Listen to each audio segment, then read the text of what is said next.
Coach Shot. Thank you. Coach, all conference long, you articulated the areas of growth you had to fill as a team. But judging from this last game of the elimination round, what aspects of the game prove to you that the team has been responding well and makes you optimistic heading into the playoffs?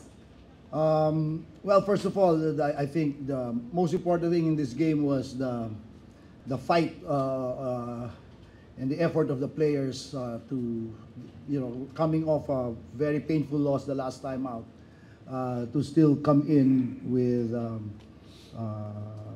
lot of courage to play a very strong Magnolia team. In terms of the areas of growth, it's no secret from all our previous times I've been here, I've talked about our need to play a complete 48-minute game. All our games, whether we won it or we lost it, we were down 15 or 16 points. I think this is the first game I can recall that we were not down by a double-digit margin. And that's the area of growth that we wanted to achieve. How can we play at a level consistently where we don't dig ourselves into a hole? So I think that's the number one thing. And I'm very happy today that we finally were able to achieve that. And we really approached this game as the start of the playoffs already. We said, let's not wait for the following day or the end, but we said this is the start of our playoffs. So that's the kind of approach we took into this ball game. It was a very calculated risk on our part not to play Kelly the last time because he has back issues. And as you saw, Jason was nowhere near 100%. We were really thinking about not playing Jason, but at the last minute he said he could go. But you saw how the difficulties that he had in the last game. And they're such a big part of what we do, right? But today we had a full Kelly and a full Jason. I hope Jason's fine. And hopefully we can bring this into the next games that we are going to face in the playoffs. Coach, did Jason say anything after his fall to you? And if not, just to follow up on that, I know Jason was nursing a jumper's knee, Kelly back spasms, but they still fought their heart out today. What can you say about the veterans' will to really win tonight and overcome the challenges? Like I said at the start, that was really the key here for all of us to be here because they're both a huge part of what we want to do as a team. Hopefully it's not too serious, Jason's injury, but if we have Kim Montalvo and especially Brian Herwela playing that way, then that's going to be a big help for us. I thought Brian gave us a very, very big lift today, not only with his shooting, but overall with the kind of defense that he played. And that's the kind of defense that we need to play if we're going to beat whoever it is we're going to play in the playoffs.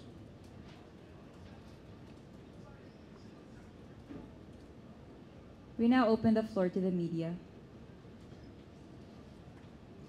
Coach, congratulations. Number 4 seed na kayo, and I believe Rain or Shine will face Rain or Shine in the best of 3 series. Your thoughts on that matchup, and how will this win give you that momentum going to that series? I think Rain or Shine, outside of San Miguel, they're the hottest team in the league. They've won, 6 of the last 7 games or something like that. So, and the last time we played them, we barely beat them. We just escaped by the skin of our teeth. Very strong team. Coach Yang has them playing at a very high level.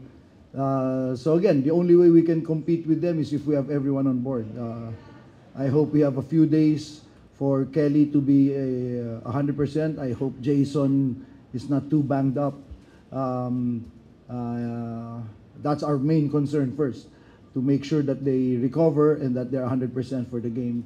And then, of course, we have to figure out how to stop a team that's playing at a very high level. I mean, the difficulty with Rain or Shine is there's not one guy that you can key on because everyone's playing well. Po, Santillan, Nokum, Gian, Mamu, Clarito, there, and the point guard, Karakut is really playing. They're all playing very well. So it will take a lot for us to be prepared and be ready to compete. Plus, they have the luxury of the rest of not playing this weekend.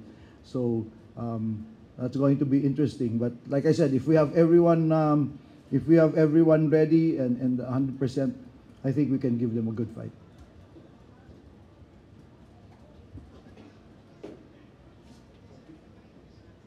Coach, the last time Roger Pogoy said that you gave out a piece of your mind following that loss to Converge. Was that a wake-up call somehow to the team? Yeah, I think a big part of what we talk about in our team is accountability. And I said, you know, coaches, management can only do so much. In the end, it's the players who have to put forth the effort in the game. We always say we can give them good shots and open looks, but making those shots, making the free throws, making those open shots, that's their job.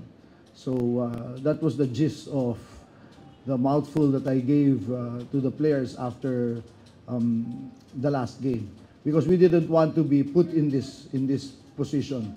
But like I said, I'm very proud of how they recovered and bounced forward. I thought we had two good practices yesterday and Friday, and that prepared us for the game today. Coach, any chance of Kelly sitting down the playoffs again?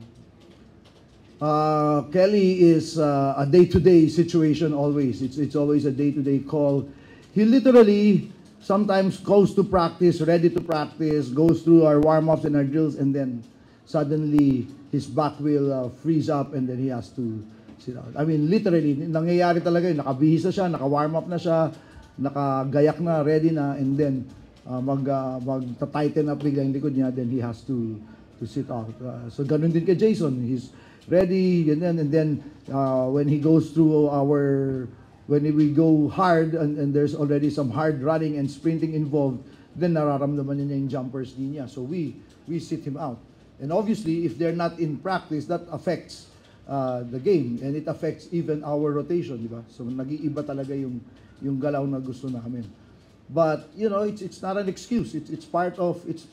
Every team goes through that. It's part of any competition and any tournament. That's why we were hoping that we have other players ready to step forward and fill in their shoes. Coach, si Jason, limited yung scoring in the last 3 games, single digits. Sinabihan niyo ba siya to be more involved sa offense, or was this just a case of Jason taking over when it matters?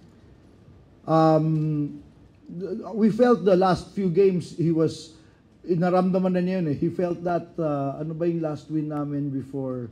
I think naramdaman niya yun sa Ilocos sa Cangdon.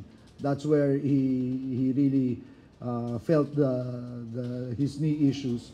So he was kind of taking it easy in the games after that. And obviously it affected his lift, it affected his scoring. But today, wala nang choice. I mean, today was really a do or die. I mean, I think if we lost today, we would have to beat San Miguel. We have to beat someone in a knockout and then try to beat San Miguel twice or Ginebra twice to get to move forward. So this was really a do or die for us. The key is, again, the games of, if you will notice the last game namin, our last win, Phoenix, di ba hindi na tinapos si Jason yung laro. We basically finished it with Kim Aurin as the point guard already, together with Kelly. But that's why it's very important that we get good games from Montalvo and Heruela, because that allows Jason, it allows us to sit Jason a lot more, and para hindi siya ma-overextend.